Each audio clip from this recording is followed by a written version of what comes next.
옛날 옛적, 조선의 국운이 서서히 기울어가던 시절, 경기도의 한적한 시골 마을에 오래된 양반 가문이 살고 있었습니다. 한때는 마을에서 가장 위세등등했던 그들의 저택은 이제 세월의 무게를 이기지 못하고 쓰러져가고 있었습니다. 대문 앞 돌계단에는 초록빛 이끼가 가득했고 처마 끝은 오랜 비바람에 휘어져 위태롭게 보였습니다. 그러던 어느 가을날, 낡고 초라한 그 집으로 작은 가마 한 채가 들어왔습니다. 가마에서 내린 여인은 평민의 딸인 서하였습니다. 달빛처럼 맑고 고운 얼굴이었지만 그 깊은 눈동자에는 남모를 비밀이 서려 있었습니다. 마을 사람들은 그 모습을 보며 혀를 차며 수군거렸습니다. 아이고, 저 집이 이제는 상놈을 며느리로 들이다니. 망해 가더니 체면도 버렸구나. 사실 서하의 뱃속에는 그 집안의 핏줄, 장남 민준의 아이가 자라고 있었습니다. 철없는 양반 도련님 민준이 순진한 처녀 서하의 마음에 들어 그만 돌이킬 수 없는 일을 저지른 것이었습니다. 이 비밀을 아는 이는 오직 시어머니가 될 박씨 부인과 아들 민준, 그리고 서하 자신, 단 3사람뿐이었습니다. 이를 저지르고 나서야 정신을 차린 민준은 어머니 앞에 무릎을 꿇고 애원했습니다. 어머니, 이 여인이 아니면 안 됩니다. 소자가 책임져야 합니다. 이 철없는 놈아. 내가 무슨 짓을 저질렀는지 알고나 있느냐? 어머니, 여인의 뱃속에 우리 가문의 핏줄을 심어놓고 이제 와서 어찌 물릴 수가 있겠습니까? 박씨 부인은 며칠 밤낮을 고뇌했습니다. 가문의 체면은 이미 땅에 떨어졌지만 자신의 핏줄을 버릴 수는 없었습니다. 난 모르겠다. 내가 알아서 하거라. 어머니의 역정 섞인 허락에 혼례가 결정되었습니다. 민주는 그때만큼은 간절했습니다. 어머니, 제가 반드시 가문을 다시 세우겠습니다. 이 혼인으로 우리 집안이 다시 일어설 수 있도록 만들겠습니다. 마침내 혼례식 날이 밝았습니다. 초라했지만 예를 갖춰 치러졌고 붉은 치마를 입은 신부 서하와 관을 쓴 신랑 민주는 맞절을 올렸습니다. 신혼 첫날 밤, 남편 민주는 아내의 손을 잡고 따뜻하게 말했습니다. 고생을 끼쳐서 미안하오. 앞으로 내가 잘하도록 하겠소. 서하는 조용히 고개를 끄덕였습니다. 그때만 해도 희망이 있었습니다. 하지만 시어머니 박씨 부인은 달랐습니다. 혼례 다음 날부터 며느리를 대놓고 무시하기 시작했습니다. 어머님, 안녕히 주무셨습니까? 서하가 아침 문안을 드려도 눈길 한 번 주지 않았고 밥상을 차려도 꼭 한 소리씩 했습니다. 이게 뭐냐? 밥도 제대로 못하는 게 며느리랍시고 앉아있나? 죄송합니다. 어머님. 천한 것이 들어와 우리 집 족보를 더럽히는구나. 날이 갈수록 시어머니의 냉대는 매서워졌고 그런 어머니를 곁에서 보다 보니 남편 민준도 조금씩 변하기 시작했습니다. 한 달이 지나자 아내를 향한 눈빛마저 차갑게 굳어갔습니다. 서방님, 다시 글 공부를 시작해보시면 어떨까요? 어느 날 아내가 조심스럽게 말을 꺼내자 남편의 얼굴이 싸늘하게 굳었습니다. 네가 뭘 안다고 참견이냐? 아내는 처음 보는 남편의 모습에 화들짝 놀랐습니다. 민주는 점점 집에 있기를 꺼렸습니다. 아침 일찍 나가 해가 져야 돌아왔고 어디서 무엇을 하는지 아무도 몰랐습니다. 하루는 남편이 돌아오지 않자 시어머니가 며느리를 불러 세워 돕기 어린 목소리로 말했습니다. 너 같은 것이 들어와서 우리 집안이 다 망했다. 우리 아들이 원래 이런 아이가 아니었는데 내가 오고 나서부터 집을 등지는구나. 서하는 아무 변명도 할 수 없어 고개만 숙였습니다. 집안의 공기는 점점 더 차갑게 식어갔습니다. 밤마다 서하는 창밖을 보며 생각했습니다. 내가 이곳에 온 것이 정말 잘한 일일까? 하지만 뱃속의 아이는 조금씩 자라고 있었고 이제는 돌이킬 수 없는 강을 건넌 셈이었습니다. 시간이 흘러도 집안의 분위기는 나아지지 않았습니다. 서하는 매일 새벽부터 일어나 온갖 굳은 일을 도맡아 했습니다. 어머님, 오늘은 뒷마당에 콩나물을 길러볼까 합니다.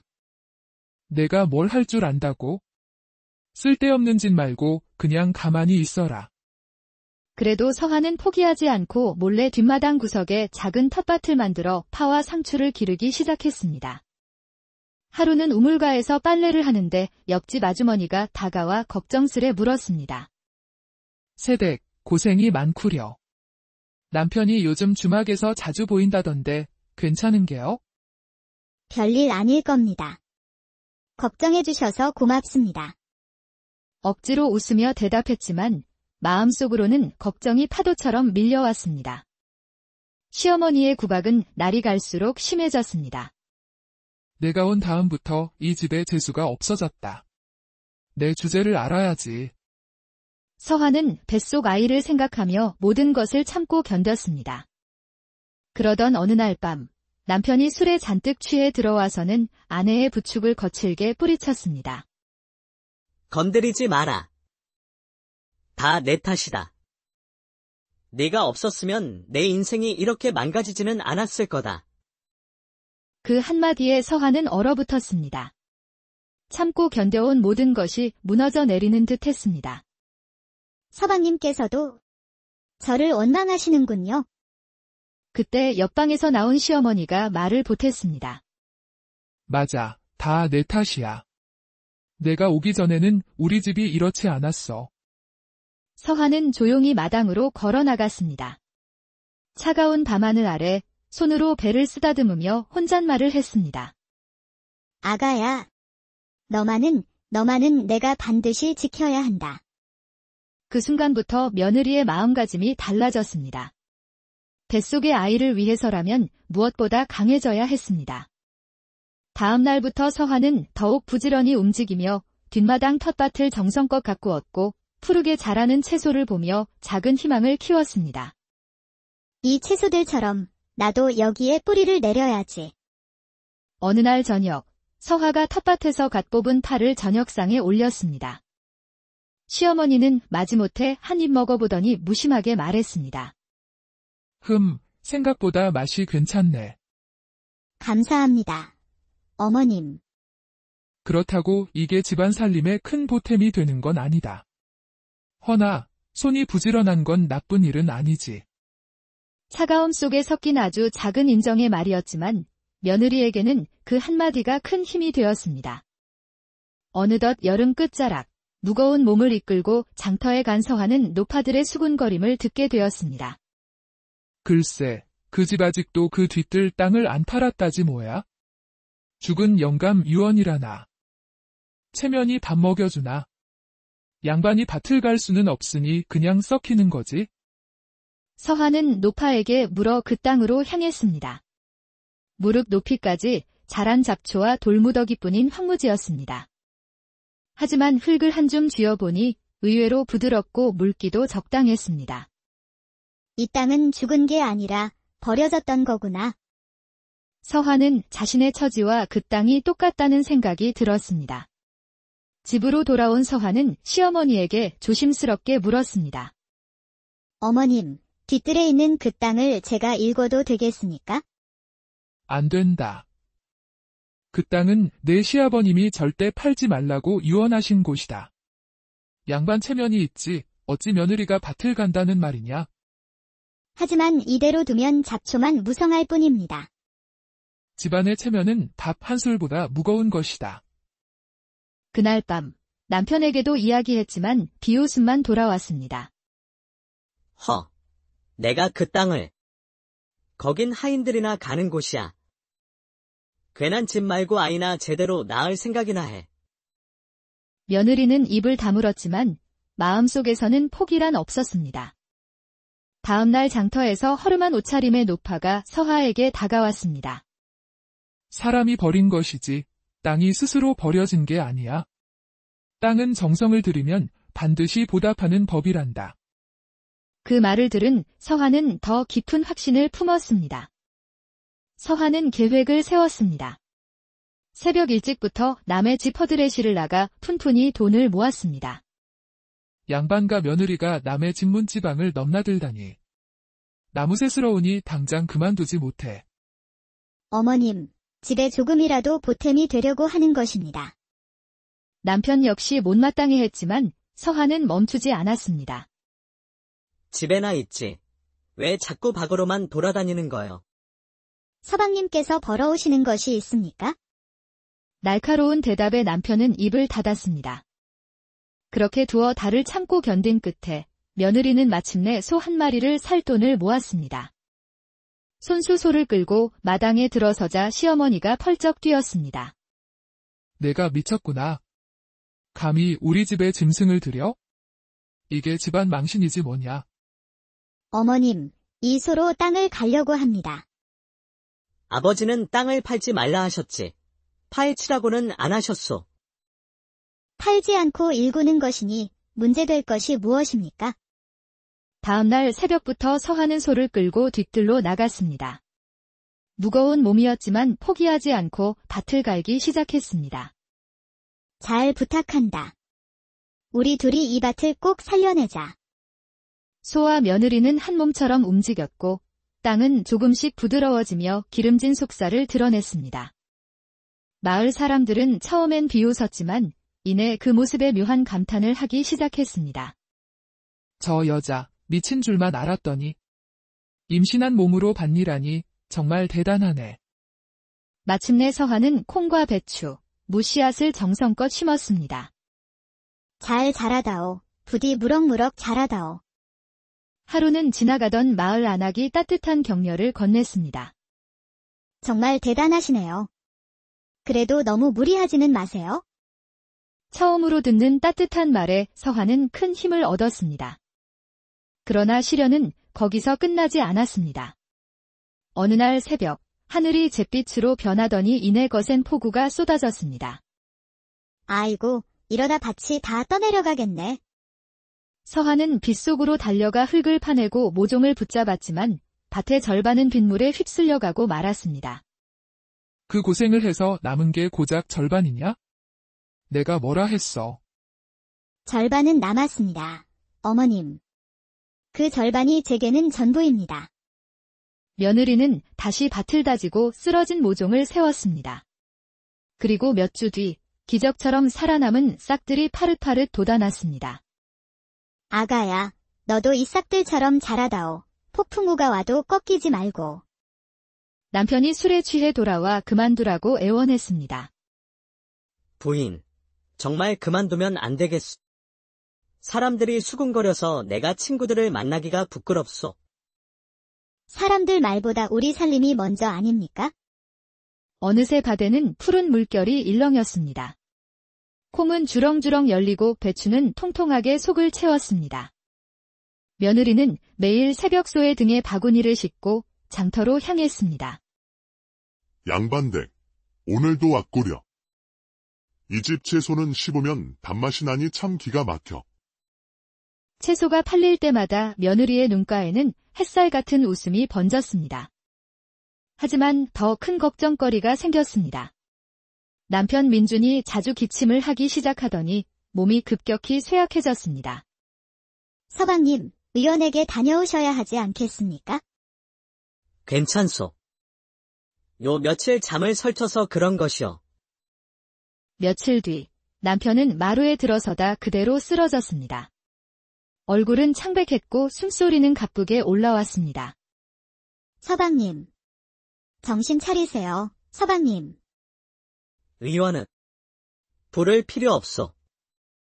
그날 밤 며느리의 극진한 간호 속에서 남편은 처음으로 속마음을 털어놓았습니다. 미안하오. 내가 지켜야 했던 것은 부인이었는데 사람들의 시선과 어머니의 질책이 무서워 도망만 쳤소. 이제라도 늦지 않았어요. 서방님께서 마음만 먹으시면 언제든지 새로 시작할 수 있어요. 그날 이후 남편은 비록 몸은 약했지만 틈틈이 아내의 일을 돕기 시작했습니다. 서툴렀지만 옛날 옛적 조선의 국운이 서서히 기울어 가던 시절 경기도의 한적한 시골 마을에 오래된 양반 가문이 살고 있었습니다. 한때는 마을에서 가장 위세등등했던 그들의 저택은 이제 세월의 무게를 이기지 못하고 쓰러져가고 있었습니다. 대문 앞 돌계단에는 초록빛 이끼가 가득했고 처마 끝은 오랜 비바람에 휘어져 위태롭게 보였습니다. 그러던 어느 가을날 낡고 초라한 그 집으로 작은 가마 한 채가 들어왔습니다. 가마에서 내린 여인은 평민의 딸인 서하였습니다. 달빛처럼 맑고 고운 얼굴이었지만 그 깊은 눈동자에는 남모를 비밀이 서려 있었습니다. 마을 사람들은 그 모습을 보며 혀를 차며 수군거렸습니다. 아이고, 저 집이 이제는 상놈을 며느리로 들이다니. 망해 가더니 체면도 버렸구나. 사실 서하의 뱃속에는 그 집안의 핏줄, 장남 민준의 아이가 자라고 있었습니다. 철없는 양반 도련님 민준이 순진한 처녀 서하의 마음에 들어 그만 돌이킬 수 없는 일을 저지른 것이었습니다. 이 비밀을 아는 이는 오직 시어머니가 될 박씨 부인과 아들 민준, 그리고 서하 자신 단 3사람뿐이었습니다. 이를 저지르고 나서야 정신을 차린 민준은 어머니 앞에 무릎을 꿇고 애원했습니다. 어머니, 이 여인이 아니면 안 됩니다. 소자가 책임져야 합니다. 이 철없는 놈아. 내가 무슨 짓을 저질렀는지 알고나 있느냐? 어머니, 여인의 뱃속에 우리 가문의 핏줄을 심어놓고 이제 와서 어찌 물릴 수가 있겠습니까? 박씨 부인은 며칠 밤낮을 고뇌했습니다. 가문의 체면은 이미 땅에 떨어졌지만 자신의 핏줄을 버릴 수는 없었습니다. 난 모르겠다. 내가 알아서 하거라. 어머니의 역정 섞인 허락에 혼례가 결정되었습니다. 민주는 그때만큼은 간절했습니다. 어머니, 제가 반드시 가문을 다시 세우겠습니다. 이 혼인으로 우리 집안이 다시 일어설 수 있도록 만들겠습니다. 마침내 혼례식 날이 밝았습니다. 초라했지만 예를 갖춰 치러졌고 붉은 치마를 입은 신부 서하와 관을 쓴 신랑 민주는 맞절을 올렸습니다. 신혼 첫날 밤, 남편 민주는 아내의 손을 잡고 따뜻하게 말했습니다. 고생을 끼쳐서 미안하오. 앞으로 내가 잘하도록 하겠소. 서하는 조용히 고개를 끄덕였습니다. 그때만 해도 희망이 있었습니다. 하지만 시어머니 박씨 부인은 달랐습니다. 혼례 다음 날부터 며느리를 대놓고 무시하기 시작했습니다. 어머님, 안녕히 주무셨습니까? 서하가 아침 문안을 드려도 눈길 한 번 주지 않았고 밥상을 차려도 꼭 한 소리씩 했습니다. 이게 뭐냐? 밥도 제대로 못하는 게 며느리랍시고 앉아있나? 죄송합니다. 어머님, 천한 것이 들어와 우리 집 족보를 더럽히는구나. 날이 갈수록 시어머니의 냉대는 매서워졌고 그런 어머니를 곁에서 보다 보니 남편 민준도 조금씩 변하기 시작했습니다. 한 달이 지나자 아내를 향한 눈빛마저 차갑게 굳어갔습니다. 서방님, 다시 글 공부를 시작해보시면 어떨까요? 어느 날 아내가 조심스럽게 말을 꺼내자 남편의 얼굴이 싸늘하게 굳었습니다. 네가 뭘 안다고 참견이냐? 아내는 처음 보는 남편의 모습에 화들짝 놀랐습니다. 민주는 점점 집에 있기를 꺼렸습니다. 아침 일찍 나가 해가 져야 돌아왔고 어디서 무엇을 하는지 아무도 몰랐습니다. 하루는 남편이 돌아오지 않자 시어머니가 며느리를 불러 세워 돕기 어린 목소리로 말했습니다. 너 같은 것이 들어와서 우리 집안이 다 망했다. 우리 아들이 원래 이런 아이가 아니었는데 내가 오고 나서부터 집을 등지는구나. 서하는 아무 변명도 할 수 없어 고개만 숙였습니다. 집안의 공기는 점점 더 차갑게 식어갔습니다. 밤마다 서하는 창밖을 보며 생각했습니다. 내가 이곳에 온 것이 정말 잘한 일일까? 하지만 뱃속의 아이는 조금씩 자라고 있었고 이제는 돌이킬 수 없는 강을 건넌 셈이었습니다. 시간이 흘러도 집안의 분위기는 나아지지 않았습니다. 서하는 매일 새벽부터 일어나 온갖 굳은 일을 도맡아 했습니다. 어머님, 오늘은 뒷마당에 콩나물을 길러볼까 합니다. 내가 뭘 할 줄 안다고? 쓸데없는 짓 말고 그냥 가만히 있어라. 그래도 서하는 포기하지 않고 몰래 뒷마당 구석에 작은 텃밭을 만들어 파와 상추를 기르기 시작했습니다. 하루는 우물가에서 빨래를 하는데 옆집 아주머니가 다가와 걱정스레 물었습니다. 새댁, 고생이 많구려. 남편이 요즘 주막에서 자주 보인다던데 괜찮은게요? 별일 아닐 겁니다. 걱정해주셔서 고맙습니다. 억지로 웃으며 대답했지만 마음속으로는 걱정이 파도처럼 밀려왔습니다. 시어머니의 구박은 날이 갈수록 심해졌습니다. 내가 온 다음부터 이 집에 재수가 없어졌다. 내 주제를 알아야지. 서화는 뱃속 아이를 생각하며 모든 것을 참고 견뎠습니다. 그러던 어느 날 밤, 남편이 술에 잔뜩 취해 들어와서는 아내의 부축을 거칠게 뿌리쳤습니다. 건드리지 마라. 다 내 탓이다. 네가 없었으면 내 인생이 이렇게 망가지지는 않았을 거다. 그 한마디에 서화는 얼어붙었습니다. 참고 견뎌온 모든 것이 무너져 내리는 듯 했습니다. 서방님께서도 저를 원망하시는군요. 그때 옆방에서 나온 시어머니가 말을 보탰습니다. 맞아, 다 내 탓이야.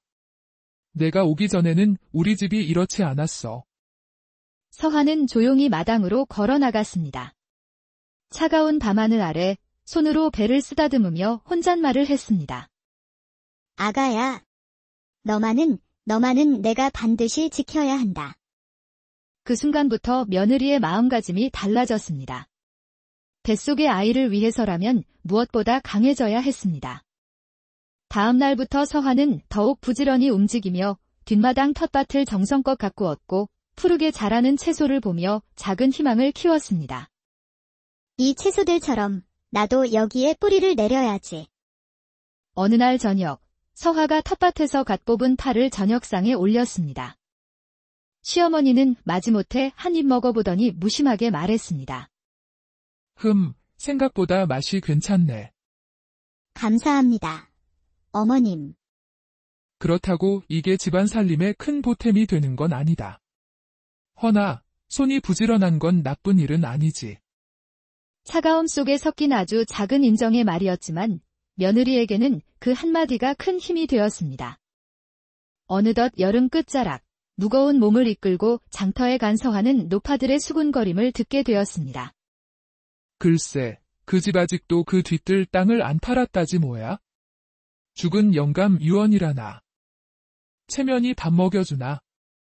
양반이 밭을 갈 수는 없으니 그냥 썩히는 거지. 서화는 노파에게 물어 그 땅으로 향했습니다. 무릎 높이까지 자란 잡초와 돌무더기뿐인 황무지였습니다.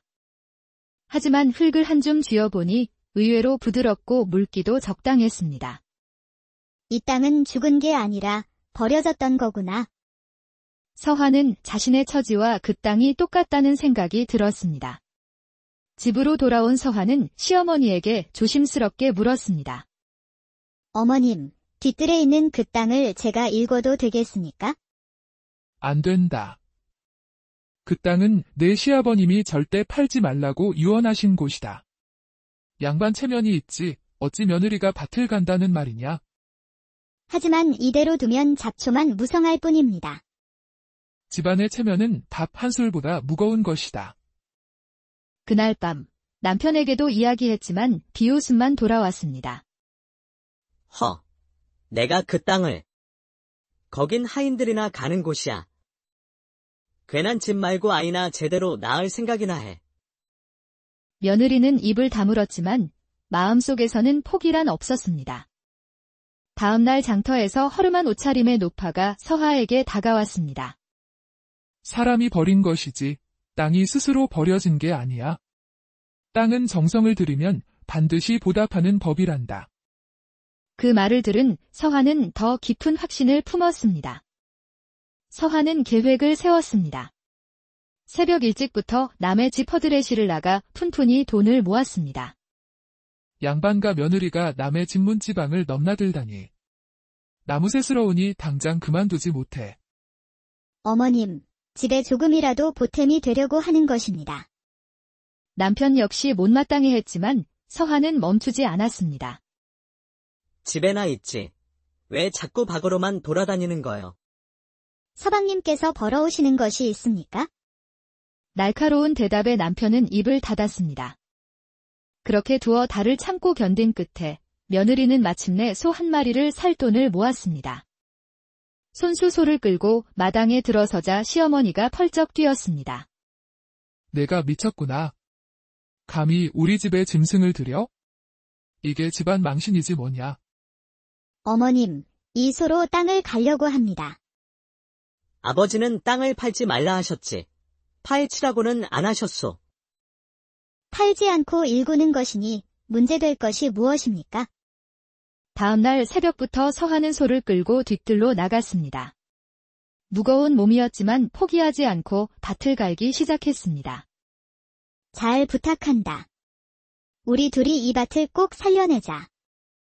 소와 며느리는 한 몸처럼 움직였고 땅은 조금씩 부드러워지며 기름진 속살을 드러냈습니다. 마을 사람들은 처음엔 비웃었지만 이내 그 모습에 묘한 감탄을 하기 시작했습니다. 저 여자, 미친 줄만 알았더니. 임신한 몸으로 밭일하니 정말 대단하네. 마침내 서하는 콩과 배추, 무씨앗을 정성껏 심었습니다. 잘 자라다오. 부디 무럭무럭 자라다오. 하루는 지나가던 마을 안악이 따뜻한 격려를 건넸습니다. 정말 대단하시네요. 그래도 너무 무리하지는 마세요. 처음으로 듣는 따뜻한 말에 서하는 큰 힘을 얻었습니다. 그러나 시련은 거기서 끝나지 않았습니다. 어느 날 새벽, 하늘이 잿빛으로 변하더니 이내 거센 폭우가 쏟아졌습니다. 아이고, 이러다 밭이 다 떠내려가겠네. 서하는 빗속으로 달려가 흙을 파내고 모종을 붙잡았지만 밭의 절반은 빗물에 휩쓸려가고 말았습니다. 그 고생을 해서 남은 게 고작 절반이냐? 내가 뭐라 했어. 절반은 남았습니다. 어머님. 그 절반이 제게는 전부입니다. 며느리는 다시 밭을 다지고 쓰러진 모종을 세웠습니다. 그리고 몇 주 뒤 기적처럼 살아남은 싹들이 파릇파릇 돋아났습니다. 아가야, 너도 이 싹들처럼 자라다오. 폭풍우가 와도 꺾이지 말고. 남편이 술에 취해 돌아와 그만두라고 애원했습니다. 부인, 정말 그만두면 안 되겠소. 사람들이 수군거려서 내가 친구들을 만나기가 부끄럽소. 사람들 말보다 우리 살림이 먼저 아닙니까?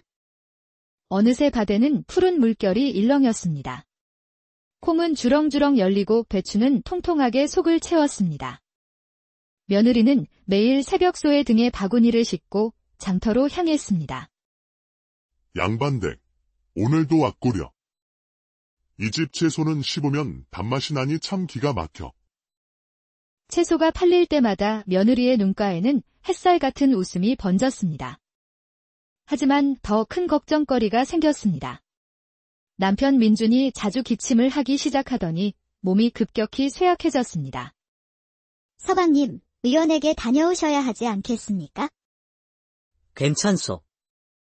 요 며칠 잠을 설쳐서 그런 것이오. 며칠 뒤 남편은 마루에 들어서다 그대로 쓰러졌습니다. 얼굴은 창백했고 숨소리는 가쁘게 올라왔습니다. 서방님. 정신 차리세요, 서방님. 의원은 부를 필요 없소. 그날 밤 며느리의 극진한 간호 속에서 남편은 처음으로 속마음을 털어놓았습니다. 미안하오. 내가 지켜야 했던 것은 부인이었는데 사람들의 시선과 어머니의 질책이 무서워 도망만 쳤소. 이제라도 늦지 않았어요. 서방님께서 마음만 먹으시면 언제든지 새로 시작할 수 있어요. 그날 이후 남편은 비록 몸은 약했지만 틈틈이 아내의 일을 돕기 시작했습니다. 서툴렀지만 옛날 옛적 조선의 국군이 서서히 기울어가던 시절 경기도의 한적한 시골 마을에 오래된 양반 가문이 살고 있었습니다. 한때는 마을에서 가장 위세등등했던 그들의 저택은 이제 세월의 무게를 이기지 못하고 쓰러져가고 있었습니다.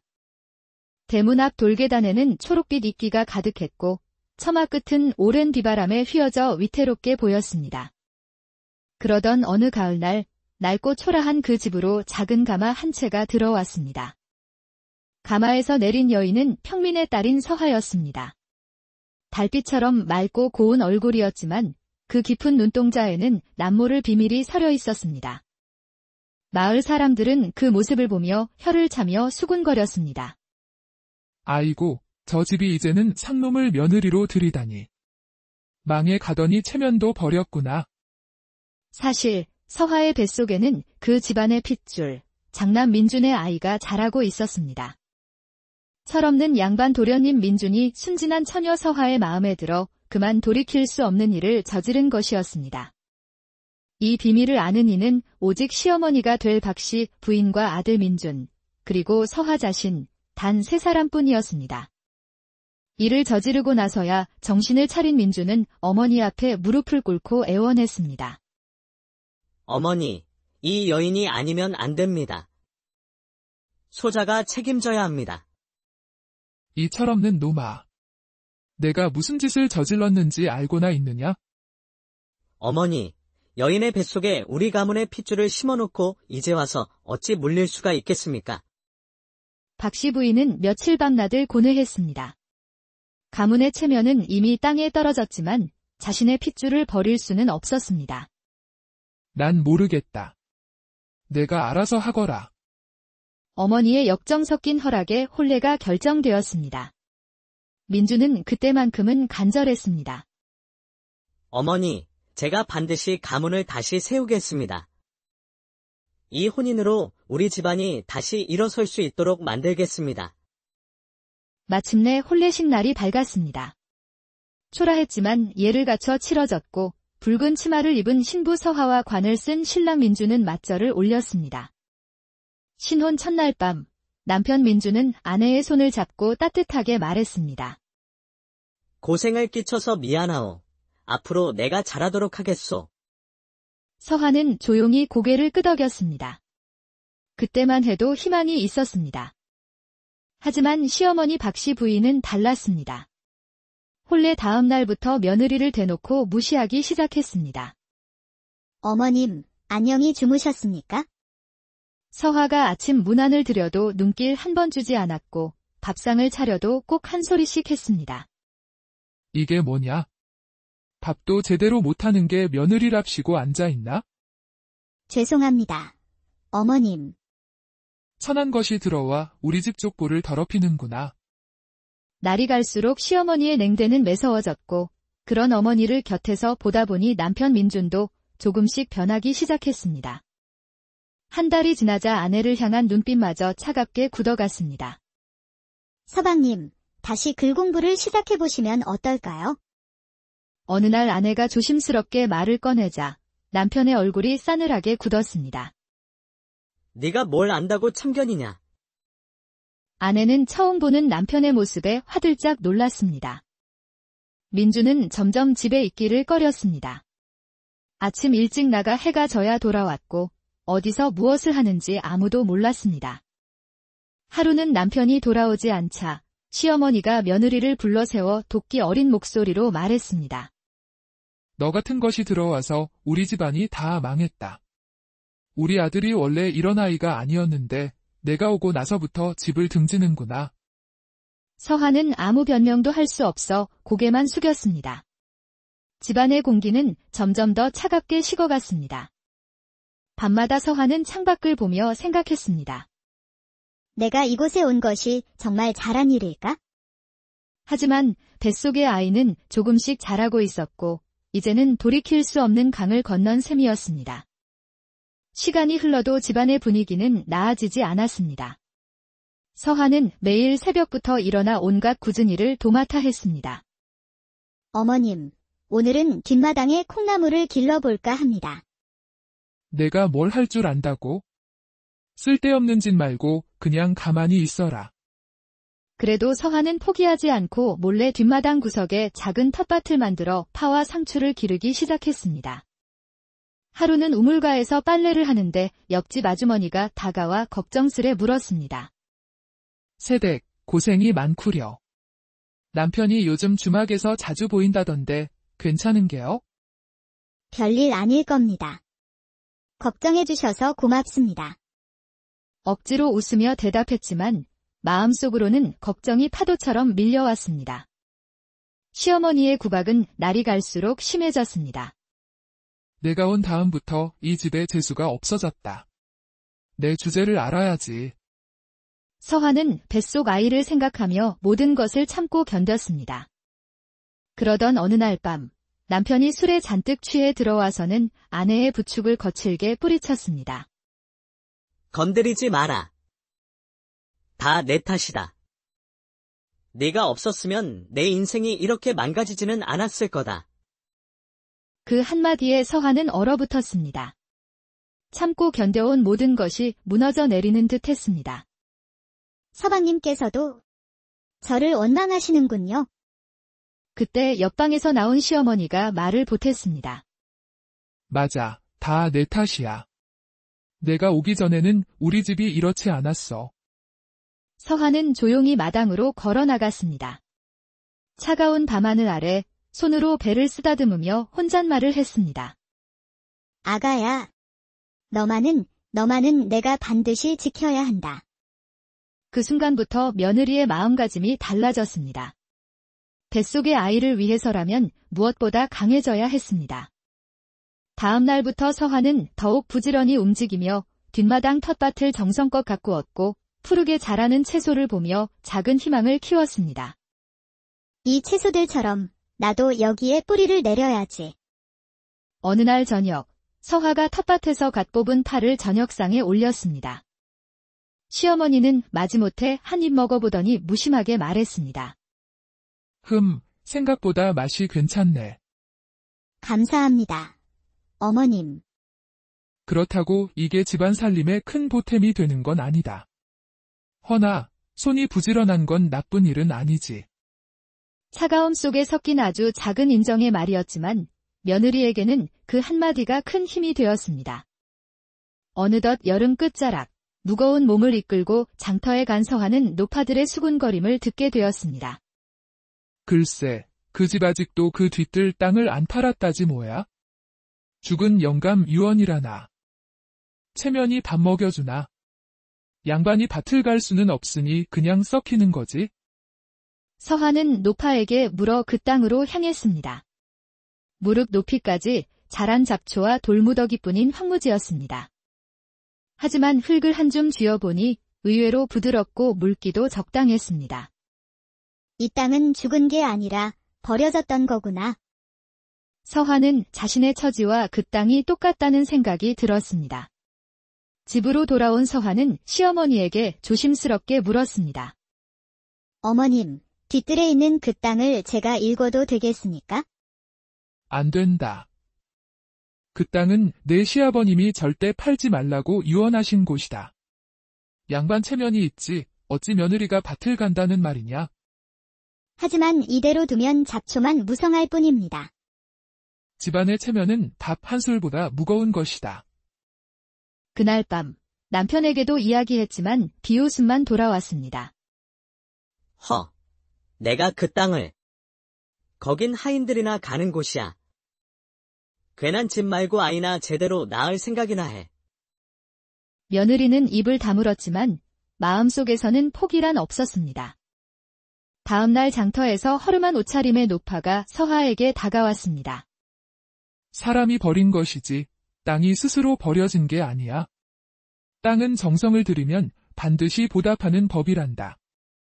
그 말을 들은 서하는 더 깊은 확신을 품었습니다. 서하는 계획을 세웠습니다. 새벽 일찍부터 남의 집 허드레시를 나가 푼푼히 돈을 모았습니다. 양반과 며느리가 남의 집문지방을 넘나들다니. 나무새스러우니 당장 그만두지 못해. 어머님, 집에 조금이라도 보탬이 되려고 하는 것입니다. 남편 역시 못마땅해 했지만 서하는 멈추지 않았습니다. 집에나 있지. 왜 자꾸 밖으로만 돌아다니는 거요? 서방님께서 벌어오시는 것이 있습니까? 날카로운 대답에 남편은 입을 닫았습니다. 그렇게 두어 달을 참고 견딘 끝에 며느리는 마침내 소 한 마리를 살 돈을 모았습니다. 손수 소를 끌고 마당에 들어서자 시어머니가 펄쩍 뛰었습니다. 내가 미쳤구나. 감히 우리 집에 짐승을 들여? 이게 집안 망신이지 뭐냐. 어머님, 이 소로 땅을 갈려고 합니다. 아버지는 땅을 팔지 말라 하셨지. 파헤치라고는 안 하셨소. 팔지 않고 일구는 것이니 문제될 것이 무엇입니까? 다음 날 새벽부터 서하는 소를 끌고 뒤뜰로 나갔습니다. 무거운 몸이었지만 포기하지 않고 밭을 갈기 시작했습니다. 잘 부탁한다. 우리 둘이 이 밭을 꼭 살려내자. 소와 며느리는 한 몸처럼 움직였고 땅은 조금씩 부드러워지며 기름진 속살을 드러냈습니다. 마을 사람들은 처음엔 비웃었지만 이내 그 모습에 묘한 감탄을 하기 시작했습니다. 저 여자, 미친 줄만 알았더니. 임신한 몸으로 밭일하니 정말 대단하네. 마침내 서한은 콩과 배추, 무씨앗을 정성껏 심었습니다.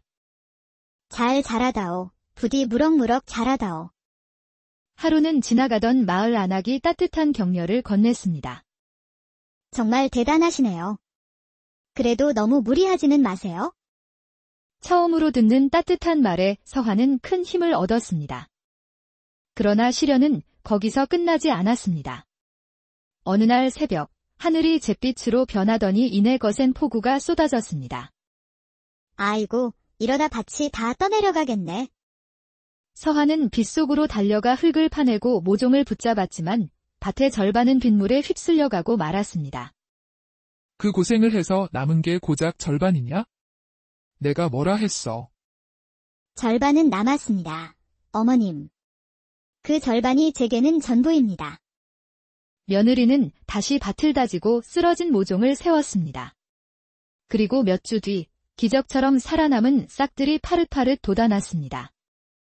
아가야, 너도 이 싹들처럼 자라다오. 폭풍우가 와도 꺾이지 말고. 남편이 술에 취해 돌아와 그만두라고 애원했습니다. 부인, 정말 그만두면 안 되겠소. 사람들이 수군거려서 내가 친구들을 만나기가 부끄럽소. 사람들 말보다 우리 살림이 먼저 아닙니까? 어느새 밭에는 푸른 물결이 일렁였습니다. 콩은 주렁주렁 열리고 배추는 통통하게 속을 채웠습니다. 며느리는 매일 새벽소의 등에 바구니를 싣고 장터로 향했습니다. 양반댁, 오늘도 왔구려. 이 집 채소는 씹으면 단맛이 나니 참 기가 막혀. 채소가 팔릴 때마다 며느리의 눈가에는 햇살 같은 웃음이 번졌습니다. 하지만 더 큰 걱정거리가 생겼습니다. 남편 민준이 자주 기침을 하기 시작하더니 몸이 급격히 쇠약해졌습니다. 서방님, 의원에게 다녀오셔야 하지 않겠습니까? 괜찮소. 요 며칠 잠을 설쳐서 그런 것이오. 며칠 뒤 남편은 마루에 들어서다 그대로 쓰러졌습니다. 얼굴은 창백했고 숨소리는 가쁘게 올라왔습니다. 서방님. 정신 차리세요, 서방님. 의원은 부를 필요 없소. 그날 밤 며느리의 극진한 간호 속에서 남편은 처음으로 속마음을 털어놓았습니다. 미안하오. 내가 지켜야 했던 것은 부인이었는데 사람들의 시선과 어머니의 질책이 무서워 도망만 쳤소. 이제라도 늦지 않았어요. 서방님께서 마음만 먹으시면 언제든지 새로 시작할 수 있어요. 그날 이후 남편은 비록 몸은 약했지만 틈틈이 아내의 일을 돕기 시작했습니다. 서툴렀지만 옛날 옛적 조선의 국운이 서서히 기울어가던 시절 경기도의 한적한 시골 마을에 오래된 양반 가문이 살고 있었습니다. 한때는 마을에서 가장 위세등등했던 그들의 저택은 이제 세월의 무게를 이기지 못하고 쓰러져가고 있었습니다. 대문 앞 돌계단에는 초록빛 이끼가 가득했고 처마 끝은 오랜 비바람에 휘어져 위태롭게 보였습니다. 그러던 어느 가을날 낡고 초라한 그 집으로 작은 가마 한 채가 들어왔습니다. 가마에서 내린 여인은 평민의 딸인 서하였습니다. 달빛처럼 맑고 고운 얼굴이었지만 그 깊은 눈동자에는 남모를 비밀이 서려 있었습니다. 마을 사람들은 그 모습을 보며 혀를 차며 수군거렸습니다. 아이고, 저 집이 이제는 상놈을 며느리로 들이다니. 망해 가더니 체면도 버렸구나. 사실 서하의 뱃속에는 그 집안의 핏줄, 장남 민준의 아이가 자라고 있었습니다. 철없는 양반 도련님 민준이 순진한 처녀 서하의 마음에 들어 그만 돌이킬 수 없는 일을 저지른 것이었습니다. 이 비밀을 아는 이는 오직 시어머니가 될 박씨 부인과 아들 민준, 그리고 서하 자신, 단 3사람뿐이었습니다. 이를 저지르고 나서야 정신을 차린 민주는 어머니 앞에 무릎을 꿇고 애원했습니다. 어머니, 이 여인이 아니면 안 됩니다. 소자가 책임져야 합니다. 이 철없는 놈아. 내가 무슨 짓을 저질렀는지 알고나 있느냐? 어머니, 여인의 뱃속에 우리 가문의 핏줄을 심어놓고 이제 와서 어찌 물릴 수가 있겠습니까? 박씨 부인은 며칠 밤낮을 고뇌했습니다. 가문의 체면은 이미 땅에 떨어졌지만 자신의 핏줄을 버릴 수는 없었습니다. 난 모르겠다. 내가 알아서 하거라. 어머니의 역정 섞인 허락에 혼례가 결정되었습니다. 민주는 그때만큼은 간절했습니다. 어머니, 제가 반드시 가문을 다시 세우겠습니다. 이 혼인으로 우리 집안이 다시 일어설 수 있도록 만들겠습니다. 마침내 혼례식 날이 밝았습니다. 초라했지만 예를 갖춰 치러졌고 붉은 치마를 입은 신부 서화와 관을 쓴 신랑 민주는 맞절을 올렸습니다. 신혼 첫날 밤, 남편 민주는 아내의 손을 잡고 따뜻하게 말했습니다. 고생을 끼쳐서 미안하오. 앞으로 내가 잘하도록 하겠소. 서화는 조용히 고개를 끄덕였습니다. 그때만 해도 희망이 있었습니다. 하지만 시어머니 박씨 부인은 달랐습니다. 혼례 다음 날부터 며느리를 대놓고 무시하기 시작했습니다. 어머님, 안녕히 주무셨습니까?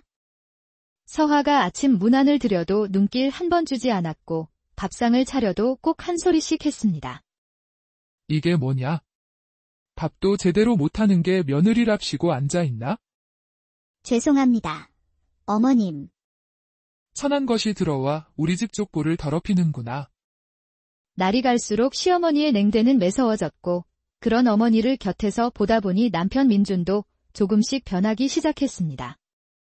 한 달이 지나자 아내를 향한 눈빛마저 차갑게 굳어갔습니다. 서방님, 다시 글 공부를 시작해보시면 어떨까요? 어느 날 아내가 조심스럽게 말을 꺼내자 남편의 얼굴이 싸늘하게 굳었습니다. 네가 뭘 안다고 참견이냐? 아내는 처음 보는 남편의 모습에 화들짝 놀랐습니다.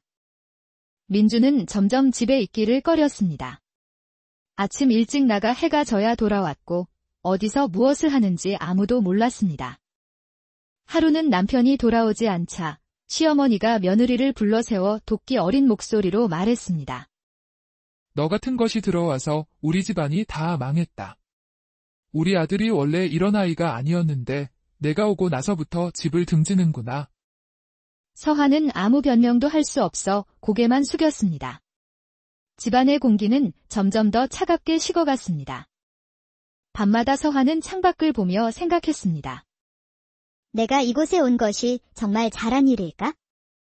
하지만 뱃속의 아이는 조금씩 자라고 있었고 이제는 돌이킬 수 없는 강을 건넌 셈이었습니다. 시간이 흘러도 집안의 분위기는 나아지지 않았습니다. 서화는 매일 새벽부터 일어나 온갖 굳은 일을 도맡아 했습니다. 어머님, 오늘은 뒷마당에 콩나물을 길러볼까 합니다. 내가 뭘 할 줄 안다고? 쓸데없는 짓 말고 그냥 가만히 있어라. 그래도 서화는 포기하지 않고 몰래 뒷마당 구석에 작은 텃밭을 만들어 파와 상추를 기르기 시작했습니다. 하루는 우물가에서 빨래를 하는데 옆집 아주머니가 다가와 걱정스레 물었습니다. 새댁, 고생이 많구려. 남편이 요즘 주막에서 자주 보인다던데 괜찮은게요? 별일 아닐 겁니다. 걱정해주셔서 고맙습니다. 억지로 웃으며 대답했지만 마음속으로는 걱정이 파도처럼 밀려왔습니다. 시어머니의 구박은 날이 갈수록 심해졌습니다. 내가 온 다음부터 이 집에 재수가 없어졌다. 내 주제를 알아야지. 서화는 뱃속 아이를 생각하며 모든 것을 참고 견뎠습니다. 그러던 어느 날 밤, 남편이 술에 잔뜩 취해 들어와서는 아내의 부축을 거칠게 뿌리쳤습니다. 건드리지 마라. 다 내 탓이다. 네가 없었으면 내 인생이 이렇게 망가지지는 않았을 거다. 그 한마디에 서화는 얼어붙었습니다. 참고 견뎌온 모든 것이 무너져 내리는 듯 했습니다. 서방님께서도 저를 원망하시는군요. 그때 옆방에서 나온 시어머니가 말을 보탰습니다. 맞아, 다 내 탓이야. 내가 오기 전에는 우리 집이 이렇지 않았어. 서화는 조용히 마당으로 걸어 나갔습니다. 차가운 밤하늘 아래 손으로 배를 쓰다듬으며 혼잣말을 했습니다. 아가야, 너만은 내가 반드시 지켜야 한다. 그 순간부터 며느리의 마음가짐이 달라졌습니다. 뱃속의 아이를 위해서라면 무엇보다 강해져야 했습니다. 다음 날부터 서화는 더욱 부지런히 움직이며 뒷마당 텃밭을 정성껏 가꾸었고 푸르게 자라는 채소를 보며 작은 희망을 키웠습니다. 이 채소들처럼 나도 여기에 뿌리를 내려야지. 어느 날 저녁, 서화가 텃밭에서 갓 뽑은 파를 저녁상에 올렸습니다. 시어머니는 마지못해 한 입 먹어보더니 무심하게 말했습니다. 생각보다 맛이 괜찮네. 감사합니다. 어머님. 그렇다고 이게 집안 살림에 큰 보탬이 되는 건 아니다. 허나, 손이 부지런한 건 나쁜 일은 아니지. 차가움 속에 섞인 아주 작은 인정의 말이었지만 며느리에게는 그 한마디가 큰 힘이 되었습니다. 어느덧 여름 끝자락, 무거운 몸을 이끌고 장터에 간 서화는 노파들의 수군거림을 듣게 되었습니다. 글쎄, 그 집 아직도 그 뒤뜰 땅을 안 팔았다지 뭐야? 죽은 영감 유언이라나. 체면이 밥 먹여주나. 양반이 밭을 갈 수는 없으니 그냥 썩히는 거지. 서화는 노파에게 물어 그 땅으로 향했습니다. 무릎 높이까지 자란 잡초와 돌무더기뿐인 황무지였습니다. 하지만 흙을 한 줌 쥐어보니 의외로 부드럽고 물기도 적당했습니다. 이 땅은 죽은 게 아니라 버려졌던 거구나. 서화는 자신의 처지와 그 땅이 똑같다는 생각이 들었습니다. 집으로 돌아온 서화는 시어머니에게 조심스럽게 물었습니다. 어머님, 뒤뜰에 있는 그 땅을 제가 읽어도 되겠습니까? 안 된다. 그 땅은 내 시아버님이 절대 팔지 말라고 유언하신 곳이다. 양반 체면이 있지 어찌 며느리가 밭을 간다는 말이냐? 하지만 이대로 두면 잡초만 무성할 뿐입니다. 집안의 체면은 밥 한 술보다 무거운 것이다. 그날 밤 남편에게도 이야기했지만 비웃음만 돌아왔습니다. 내가 그 땅을. 거긴 하인들이나 가는 곳이야. 괜한 집 말고 아이나 제대로 낳을 생각이나 해. 며느리는 입을 다물었지만 마음속에서는 포기란 없었습니다. 다음 날 장터에서 허름한 옷차림의 노파가 서화에게 다가왔습니다. 사람이 버린 것이지 땅이 스스로 버려진 게 아니야. 땅은 정성을 들이면 반드시 보답하는 법이란다. 그 말을 들은 서화는 더 깊은 확신을 품었습니다. 서화는 계획을 세웠습니다. 새벽 일찍부터 남의 집 허드레시를 나가 푼푼히 돈을 모았습니다. 양반과 며느리가 남의 집 문지방을 넘나들다니. 나무새스러우니 당장 그만두지 못해. 어머님, 집에 조금이라도 보탬이 되려고 하는 것입니다. 남편 역시 못마땅해 했지만 서화는 멈추지 않았습니다. 집에나 있지. 왜 자꾸 밖으로만 돌아다니는 거요? 서방님께서 벌어오시는 것이 있습니까? 날카로운 대답에 남편은 입을 닫았습니다.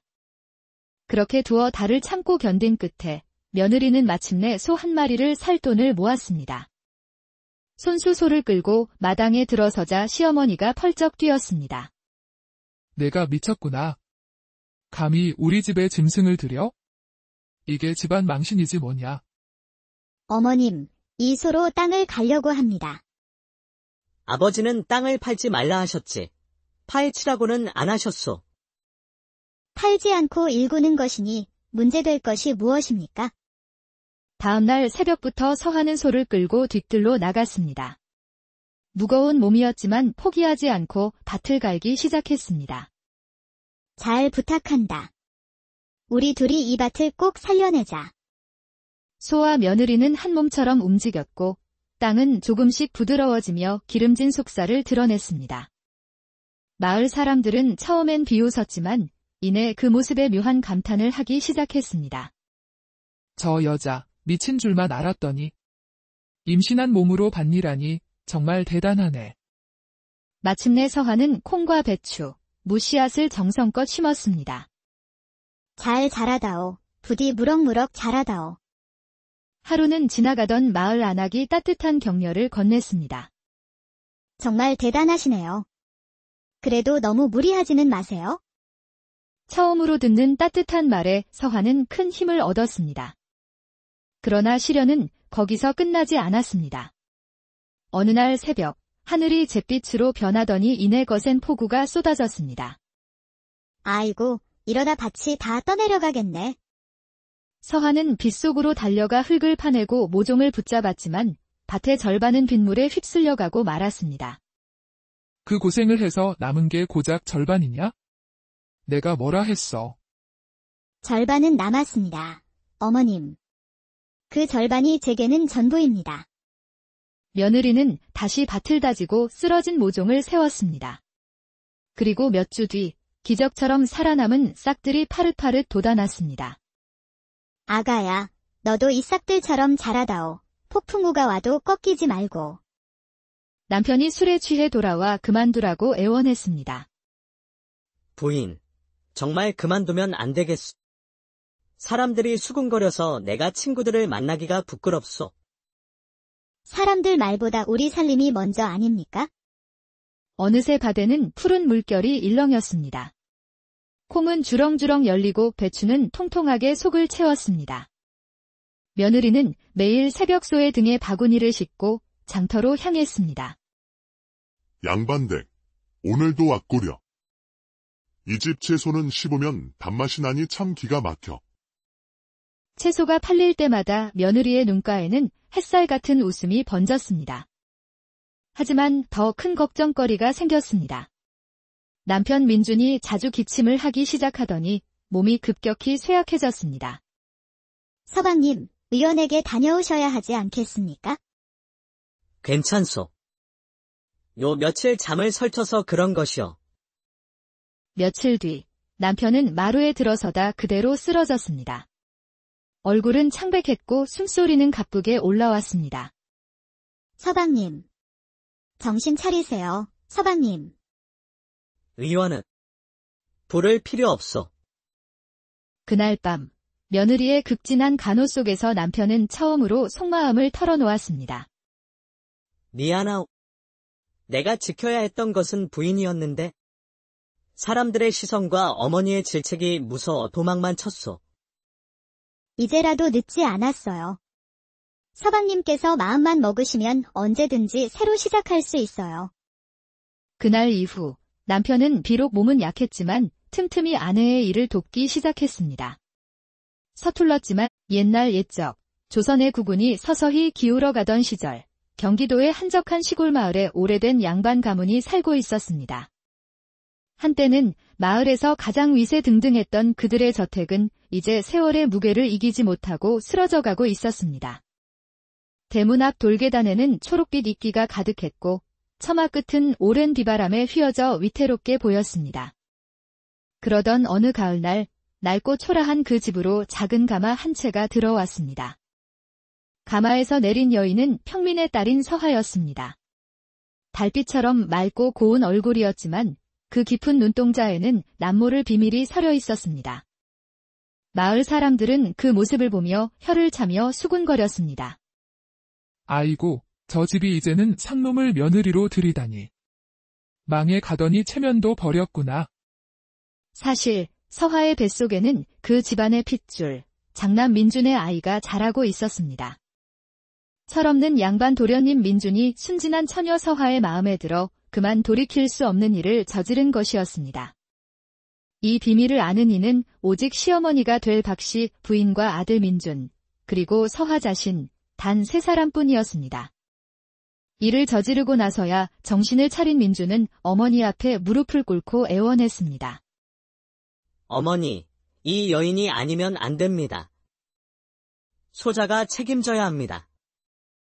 이 철없는 놈아. 내가 무슨 짓을 저질렀는지 알고나 있느냐? 어머니, 여인의 뱃속에 우리 가문의 핏줄을 심어놓고 이제 와서 어찌 물릴 수가 있겠습니까? 박씨 부인은 며칠 밤낮을 고뇌했습니다. 가문의 체면은 이미 땅에 떨어졌지만 자신의 핏줄을 버릴 수는 없었습니다.